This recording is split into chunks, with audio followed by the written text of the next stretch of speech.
इस वीडियो में हम लोग मेटलर्जी को कवर कर रहे हैं। जून 2022 general principle and process of isolation of metals, इसको मेटलर्जी कहते हैं। तो इसी को हम लोग वन बाय वन शुरू कर रहे हैं। बहुत सारे क्वेश्चंस आपको 2021 के एज इट इज़ रिपीटेड हैं। जैसे ये क्वेश्चन, ये 2022 में 2021 में भी जून मतलब जून और जुलाई वाले शिफ्ट में पूछा गया है।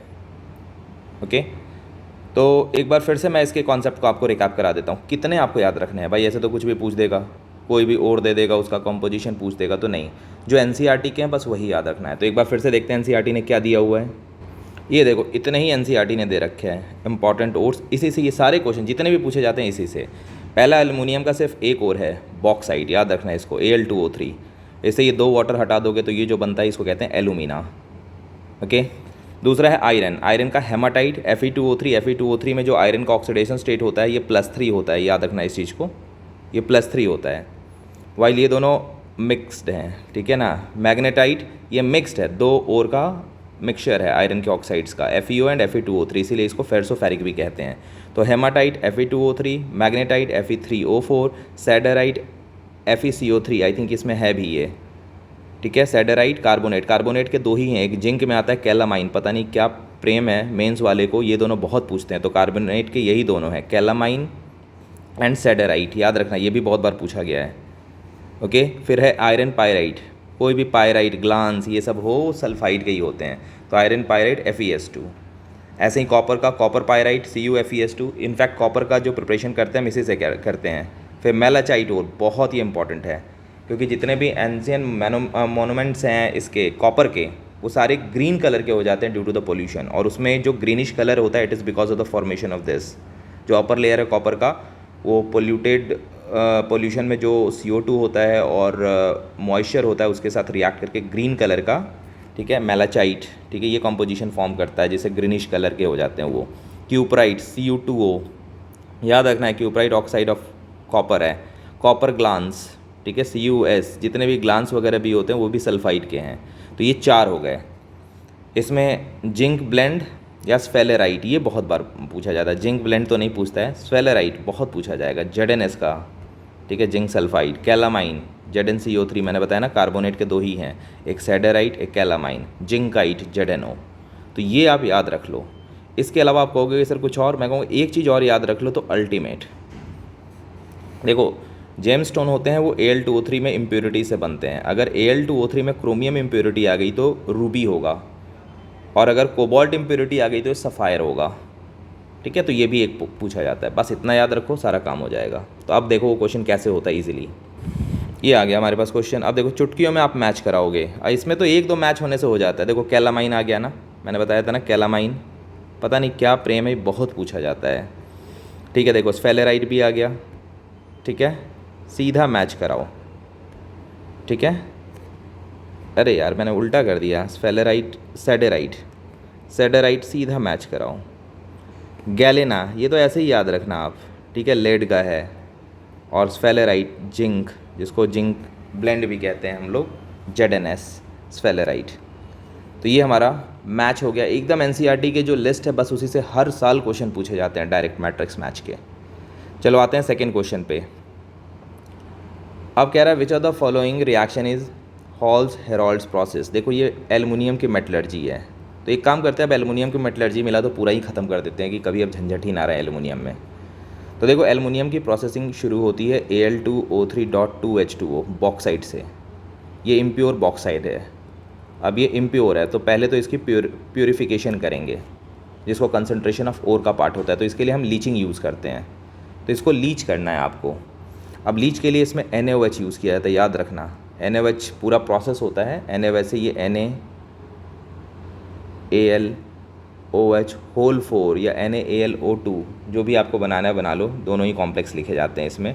NaAlOH होल 4 या इसको NaAlO2 भी लिख सकते हो, O2, ये बनता है।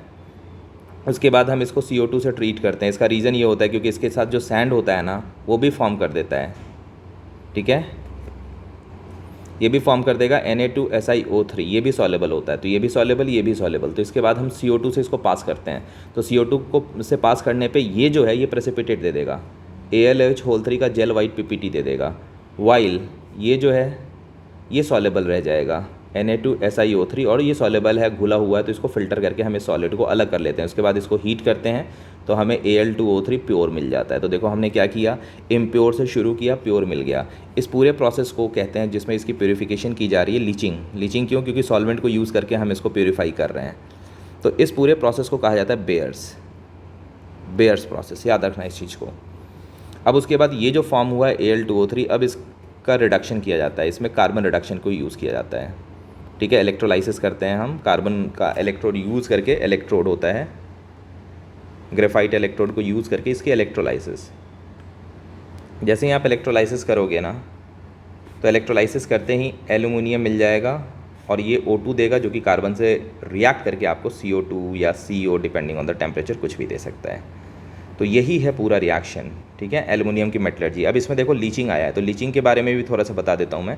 लीचिंग 2 ही जगह पूरी केमिस्ट्री में यूज़ होता है लीचिंग। एक तो बेयर्स, जो एल्यूमिनियम का भी मैंने बता दिया, बेयर्स प्रोसेस, इसमें आप NaOH यूज़ करते हो। ठीक है, और दूसरा है मैकऑर्थर साइनाइड प्रोसेस। आप पूछोगे सर इसमें कौन सा सॉल्वेंट यूज़ करते हैं, तो इसमें NaCN यूज़ करते हैं, साथ में एटमॉस्फेरिक ऑक्सीजन। ये एल्युमिनियम के लिए होता है और ये होता है सिल्वर एंड गोल्ड के लिए। बस इससे तो आप पूरा एल्युमिनियम की यही मेटलर्जी है शॉर्ट में। अब इसी को आप लैंग्वेज दे के 4 पेज ले जाओ, 5 पेज ले जाओ, है यही कहानी। तो अब ये तो देखते ही पता चल गया। अच्छा, ये जो इलेक्ट्रोलाइसिस का प्रोसेस है, इसी का नाम है halls process. Halls Harold's process पूरा नाम है। ठीक है, तो इसी का है HH प्रोसेस, तो ये याद रखना है। तो इसीलिए ये रिएक्शन कहाँ गया, ये रहा, ये रिएक्शन आ जाएगा, इसी के रिडक्शन में यूज़ होना है। ये देखो ये आ गया ना मैकऑर्थर साइनाइड प्रोसेस। ठीक है, वो इसी का एक पार्ट है जिसमें गोल्ड को हम प्योर फॉर्म में निकालते हैं। आते हैं नेक्स्ट। ठीक है, कह रहा है a bright galena zinc blende and copper pyrite, how many of these minerals are sulphide based. तो ये गैलेना PbS, जिंक ब्लेंड अभी मैंने आपको बताया था ZnS, copper pyrite CuFeS2, copper की मेटलर्जी में यही सबसे, और ब्राइटा वाटर तो बेरियम हाइड्रोक्साइड होता है। तो इसका मतलब 1 2 3 आ गए, 3 विल बी द आंसर। ठीक है, ये सारे लिस्ट में ही है। अभी जो मैंने आपको लिस्ट दिया ना, उसी से देखो एक और क्वेश्चन आ गया बदल के। ठीक है, आगे बढ़ते हैं। अब नेक्स्ट क्वेश्चन आ ही गया लीचिंग ऑफ गोल्ड। अभी जो मैं मैकऑर्थर साइनाइड बोल रहा हूँ, लीचिंग, अब इसकी भी कहानी यहीं पे ख़त्म कर देंगे। With dilute aqueous solution of NaCN presence of oxygen complex A which on reaction with zinc gives elemental gold. A and B क्या है? देखो सीधी सी बात है, सिल्वर हो या गोल्ड हो, इसको हम NaCN प्लस O2 से ट्रीट करते हैं, तो ये अपना कॉम्प्लेक्स बनाते हैं। एकदम याद रखना, AgCN2 पॉजिटिव, इसी का काउंटर पार्ट आप Na लगा सकते हो, NaAgCN2। और गोल्ड होगा तो यहाँ पे सिर्फ Au आएगा, AuCN2 पॉजिटिव। जब ये कॉम्प्लेक्स बनता है तो ये इम्प्योर होता है, बहुत सारी मिट्टी होगी इसके साथ, अननेसेसरी इम्प्योर। तो चुन चुन के NaCN सारे गोल्ड और सिल्वर के पार्टिकल को घुला लेगा। अब मिट्टी वहीं रह जाएगी सॉलिड में, तो उसको फिल्टर करके हम फेंक देते हैं सारी मिट्टी को। अब हमें पता है जो घुला हुआ सोल्यूशन में अब ये प्रेजेंट है, सिल्वर और गोल्ड कॉम्प्लेक्स के फॉर्म में। अब इससे अलग करना होता है, तो इससे अलग करने के लिए जिंक लिया जाता है। तो मैं एक को लेकर बता देता हूँ। मान लो सिल्वर है, AgCN2 पॉजिटिव, इसके लिए फिर हम जिंक यूज़ कर रहे हैं। जैसे ही जिंक करोगे तो सिल्वर को डिस्प्लेस कर देगा और जिंक बना देगा ZnCN4। कोऑर्डिनेशन नंबर 4 होता है जिंक का, याद रखना। ठीक है, ये 2 माइनस, अच्छा मैं हर जगह ना प्लस दे रहा हूँ, सॉरी, ये करेक्शन कर लोगे, माइनस है, माइनस बाय मिस्टेक मैंने प्लस दे दिया था, ये माइनस। तो ये आ गया हमारे पास कॉम्प्लेक्स, और साथ में जो सिल्वर है या गोल्ड वो डिपॉजिट हो जाएगा, silver and gold will be deposited. तो यही 2 कॉम्प्लेक्स आना है। तो जिंक का कोऑर्डिनेशन नंबर 4, गोल्ड का 2, आ गया भाई हमारा C ऑप्शन। चार्ज का भी ध्यान रखना है, Zn पे 2 प्लस है, साइनाइड पे 1 नेगेटिव है, तो 4 है तो 4 नेगेटिव, 4 नेगेटिव प्लस 2 मिलकर -2, तो C option is there. Now next आते हैं 5th क्वेश्चन पे। कह रहा है during electrolytic refining blister copper. अच्छा ये मैंने तो बता ही दिया ना, मैकऑर्थर यही है पूरा। अब यहाँ पे देखो कॉपर की भी मेटलर्जी आपकी कवर हो जाएगी, मैं पूरा ही बता दूंगा कॉपर का, क्योंकि आ गया यहाँ पे। तो पहले आगे बढ़ने के पहले मैं कॉपर की मेटलर्जी बता देता हूँ। देखो भाई, कॉपर का प्राइमरी ओर होता है CuFeS2, कॉपर पायराइट, जो अभी ऊपर यूज़ भी हुआ था, CuFeS2। ठीक है, सबसे पहले इसकी रोस्टिंग, कैल्सिनेशन, रोस्टिंग ये सब कराते हैं। ठीक है ना, कैल्शिनेशन या रोस्टिंग, ये सब करा के रोस्टिंग में एयर के प्रेजेंस में हीट करते हैं, कैल्शिनेशन में इन एब्सेंस ऑफ एयर हीट करते हैं। तो ये आपको बेसिकली इस पूरे प्रोसेस का मोटिव यही होता है कि जितना से जितना आयरन को अलग किया जा सके। भाई हम चाह रहे हैं कि आयरन हट जाए पूरी तरह से। तो कैल्शिनेशन रोस्टिंग करते ही SO2 बाहर, क्योंकि रोस्टिंग में जो O2 देते हो SO2 बाहर, और सिर्फ दोनों का सल्फाइड बच जाएगा। तो Cu2S एंड FeS बच गया हमारे पास। ये सल्फाइड बचता है, यही मेन है कॉम्पोजिशन। अब इसके बाद आयरन को हटाने की कवायद शुरू होती है, तो इसको हम कहते हैं स्मेल्टिंग। अब स्मेल्टिंग में जाते हैं। स्मेल्टिंग, तो स्मेल्टिंग का पर्पस एक ही है, स्पेलिंग देख लेना, स्मेल्टिंग है। तो एक ही पर्पस है FeS को हटाना। तो सबसे पहले इसको हॉट एयर से ट्रीट करते हैं, हॉट एयर, तो ये बन जाएगा FeO। और उसके बाद इसमें सैंड डालते हैं। देखो ये तो हमारा, इसको हमें हटाना है, तो ये गैंग पार्टिकल हुआ। इसको हटाने के लिए जो हम यूज़ करते हैं वो फ्लक्स है। तो ये पूछा जाता है कि इसमें फ्लक्स क्या लिया जाता है, तो सैंड पार्टिकल, SiO2 सैंड है। ये जैसे ही आप लोगे तो FeSiO3, तो ये गैंग और ये फ्लक्स, इन दोनों के रिएक्शन से जो फॉर्म होता है वो होता है स्लैग। तो ये स्लैग है, फेरस सिलिकेट इसका नाम है। तो ये पूरा बाहर हो गया। तो बचा क्या, इसको आपने बाहर ही कर दिया। तो आपके पास अब इस दोनों स्टेप के बाद बच जाता है Cu2S प्लस थोड़ा बहुत FeS स्मॉल क्वांटिटी में। ठीक है, इस मिक्सचर को हम कहते हैं मैट, कॉपर मैट। बस अब इस कॉपर मैट को फर्दर ट्रीट किया जाता है। ठीक है, ऑक्सीजन से ट्रीट करोगे तो सेल्फ रिडक्शन का प्रोसेस होगा। तो क्या करते हैं, Cu2S को रिडक्शन कराना है तो O2 हम इससे पास कराते हैं। तो O2 पास कराते ही ये बना देगा Cu2O, अपना ऑक्साइड प्लस SO2 गायब। कोई रिड्यूसिंग एजेंट नहीं लेना है, यही इसको रिड्यूस करना शुरू कर देगा। तो Cu2S को CuO रिड्यूस करेगा, giving you copper plus SO2, और इस ढंग से हमें कॉपर मिल जाता है। इसको कहते हैं ब्लिस्टर कॉपर। ब्लिस्टर इसीलिए क्योंकि इसमें बहुत बड़े बड़े एयर ट्रैप हो जाते हैं। ठीक है ना, SO2 भी ट्रैप हो सकता है, O2 भी ट्रैप हो सकता है। ठीक है, ट्रैप हो जाते हैं, वो ब्लिस्टर अपीयरेंस देते हैं। अब इसके बाद इस कॉपर की, इम्प्योर कॉपर की रिफाइनिंग होती है, लास्ट स्टेप कॉपर का। तो रिफाइनिंग में क्या करते हैं, ये जो इम्प्योर कॉपर है ना, इम्प्योर कॉपर का हम एनोड लेते हैं और प्योर कॉपर की स्ट्रिप लेते हैं। ये इम्प्योर है, काफ़ी थिक होता है ये इम्प्योर, और ये पतली से स्ट्रिप लेते हैं प्योर का। प्योर कॉपर है, इम्प्योर कॉपर है, वही ब्लिस्टर कॉपर। इसकी इलेक्ट्रोलाइसिस करते हैं, यहाँ पे कॉपर सल्फेट का सोल्यूशन लिया जाता है CuSO4। तो भाई यहाँ से कॉपर 2+ डिज़ोल्व होता है और यहाँ पे कॉपर 2+ डिपॉजिट होता है, यही होता है। ठीक है, ये जो ब्लिस्टर प्रोसेस, ये ब्लिस्टर का हम रिडक्शन करा रहे हैं ना, ठीक है, इस पूरे प्रोसेस को हम कहते हैं electro refining of copper. Copper की इलेक्ट्रो रिफाइनिंग हो रही है, रिफाइनमेंट हो रहा है कॉपर का। तो यहाँ से कॉपर धीरे धीरे डिज़ोल्व होता है और यहाँ पे डिपॉजिट होता है, तो इसकी थिकनेस बढ़ेगी, ये पतला होता जाएगा। हाँ, लास्ट में इसमें सिर्फ इम्प्योरिटीज़ रह जाती हैं, सारा कॉपर निकल जाता है। और ये इम्प्योरिटीज़ बहुत काम की होती हैं। ठीक है, इसमें बहुत प्रीसियस मेटल होता है। ठीक है, तो इसको फेंकते हैं। ठीक है, लेकिन जो प्रीसियस मेटल है, फेंकने का मतलब है उस प्रीसियस मेटल को रिसाइकिल कर दिया जाता है, उससे पूरा खर्चा निकल आता है इस पूरे मेटलर्जी का। ठीक है, तो यही है पूरा मेटलर्जी का, इसको कहते हैं इलेक्ट्रो रिफाइनिंग। ये पूछा जाता है कि इलेक्ट्रो रिफाइनिंग किसका होता है, सिर्फ कॉपर का होता है। और एक चीज़ और आप याद रखना है यहाँ पे, बहुत इंपॉर्टेंट है, कि इसमें जो प्रीसियस मेटल होता है एनोड में कौन कौन सा होता है। तो ये मैंने पहले भी बताया, ग्रुप 15 ग्रुप 16 ले लो, NPAS SB बिस्मथ, और यहाँ पे OS SE TePO। ठीक है ना, ये उठा लो, ये रहा AS SB bismuth, AS SE TE, ये होते हैं। इसके अलावा जो ज्वेलरी मेटल्स है, जिसकी ज्वेलरी मिलती है, सिल्वर की ज्वेलरी मिलती है, गोल्ड की मिलती है, प्लैटिनम की मिलती है, ये 3। तो टोटल यही 6 होते हैं जो NCERT ने दिया है। 2021 में ये पूछा जा चुका ऑलरेडी।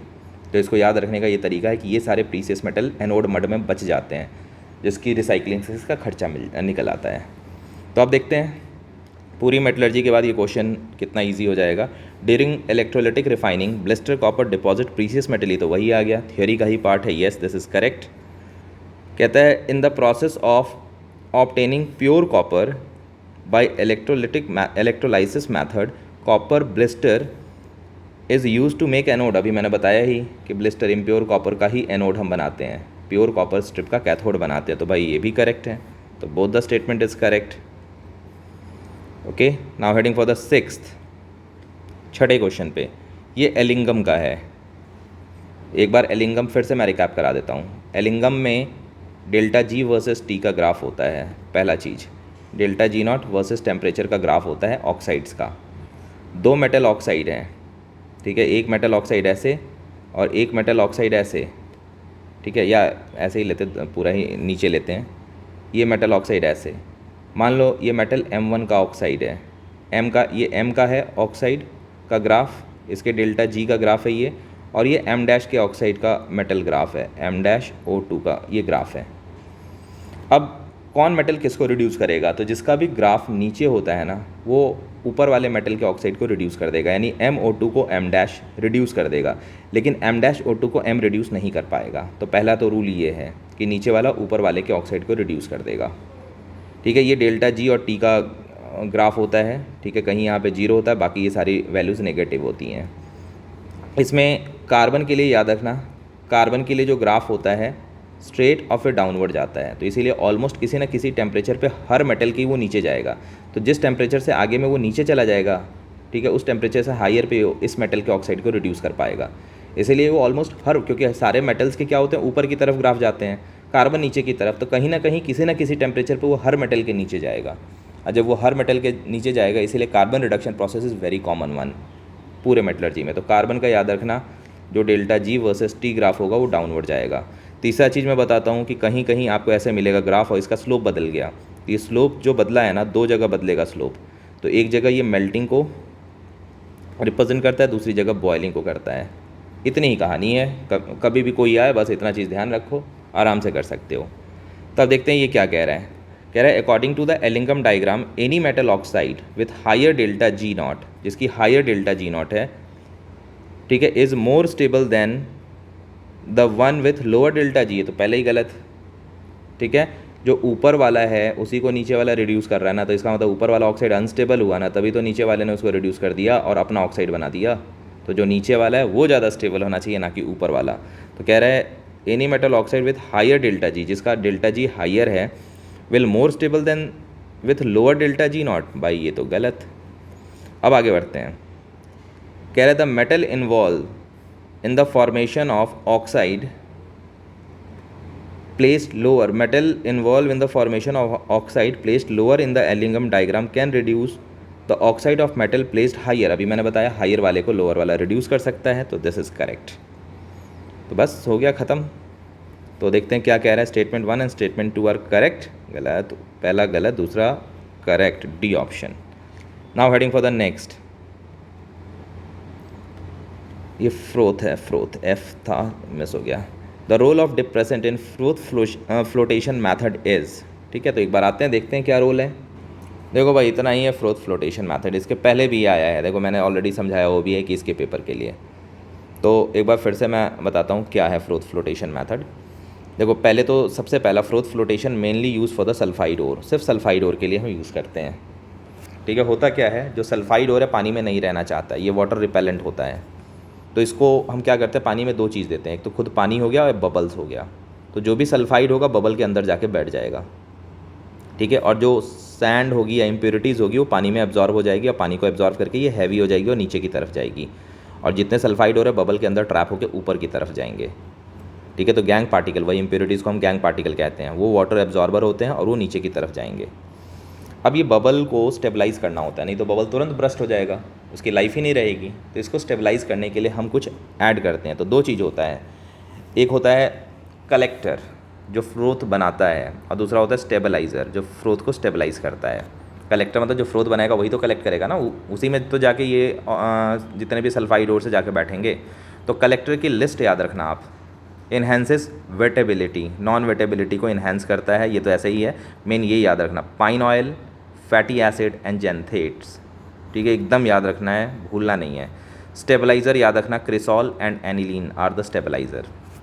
तो जो भी ऑयल वगैरह होते हैं ना, ठीक है, फैटी एसिड, सोप को कहते हैं फैटी एसिड, उससे भी झाग बनता है, एंड जेंथेट्स ये कलेक्टर होते हैं जो झाग बनाते हैं, ठीक है। और जो स्टेबलाइजर उसको स्टेबलाइज़ करते हैं, सरफेस टेंशन कम करके काफ़ी लंबे टाइम तक बबल को बबल रहने देते हैं, वो होते हैं क्रिसॉल एंड एनिलीन, स्टेबलाइजेस फ्रोथ, यही है। तो इससे सेपरेशन हो जाता है, ऊपर में जो मिलेगा हमें सल्फाइड और नीचे में जो पेंदे पे बैठ जाएगा वो होगा इम्प्योरिटीज़। अब इसके अलावा एक और चीज़ बहुत इंपॉर्टेंट है, ठीक है, वो ये है कि अगर दो सल्फाइड ओर है, it can be separated by adjusting oil to water ratio और बाय यूजिंग डिप्रेसेंट, जो अभी क्वेश्चन में आया हुआ है, यही स्टेटमेंट दे दिया है। और एनसीईआरटी ने ये एग्जांपल भी दिया है कि अगर जेडएनएस और पीबीएस है हमारे पास, तो इसके लिए याद रखना NaCN डिप्रेसेंट होता है, जो जिंक के साथ कॉम्प्लेक्स बना के जेडएनएस को प्रिवेंट कर देता है फ्रोथ में आने से। It prevents ZnS from coming to the froth, ठीक है। NaCN जेडएनएस के साथ कॉम्प्लेक्स बना के उसको आने नहीं देता है।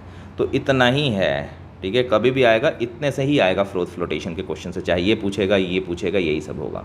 तो अब देखते हैं, देखो अब यही क्वेश्चन है डिप्रेसेंट का। रोल क्या है डिप्रेसेंट का? Selectively prevent one component of the ore from coming to the froth, यही हो गया भाई, पहला ही करेक्ट हो गया, मतलब इसमें तो कुछ बचा ही नहीं, फर्स्ट वन इज़ करेक्ट, ठीक है। बाकी देख लो, reduce the composition of oil for froth formation, गलत है, ठीक है ना। उस रेशियो को हम ट्यून कर सकते हैं, लेकिन डिप्रेसेंट का वो रोल नहीं होता है, ठीक है। ये भी एक तरीका होता है कि किसी एक को प्रिवेंट करना आने से, लेकिन वो डिप्रेसेंट नहीं। डिप्रेसेंट का मतलब जब आप रेशियो को ट्यून नहीं करना चाहते हो तो डिप्रेसेंट ऐड करते हो, ताकि कोई एक को आने से वो रोक दे।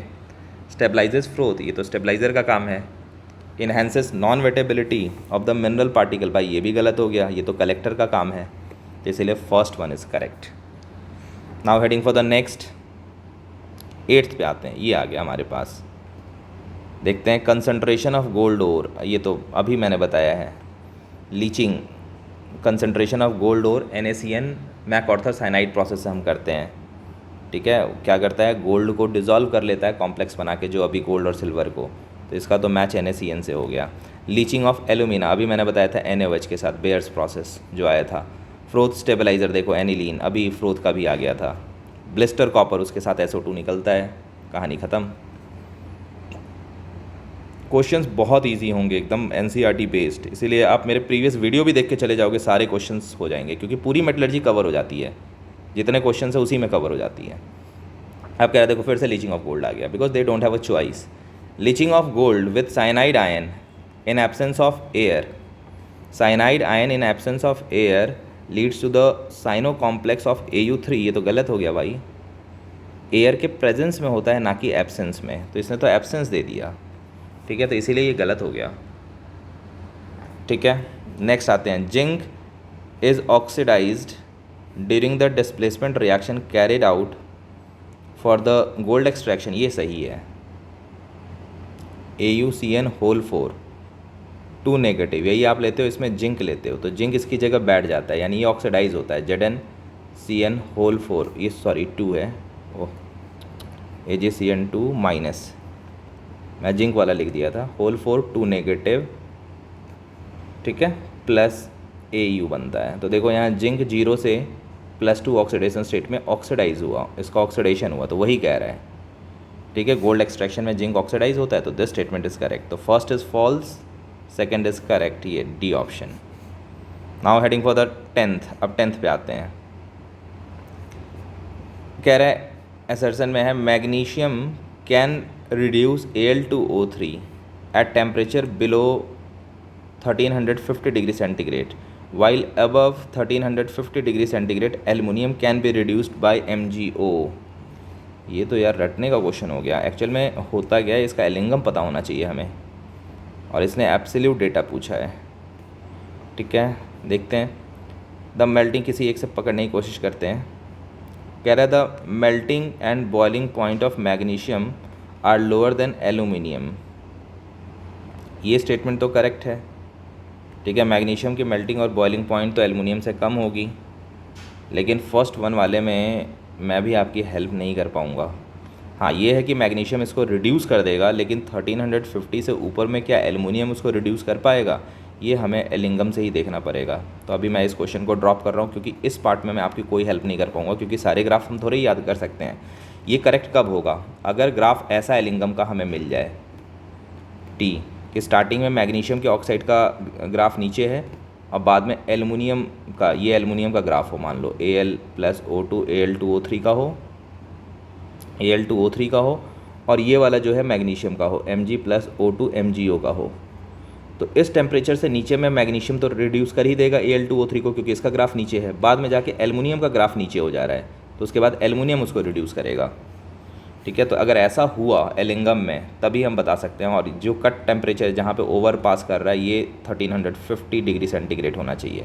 तो इसमें मैं भी कोई हेल्प नहीं कर पाऊँगा आपकी, ये प्योर रटने वाला क्वेश्चन हो गया।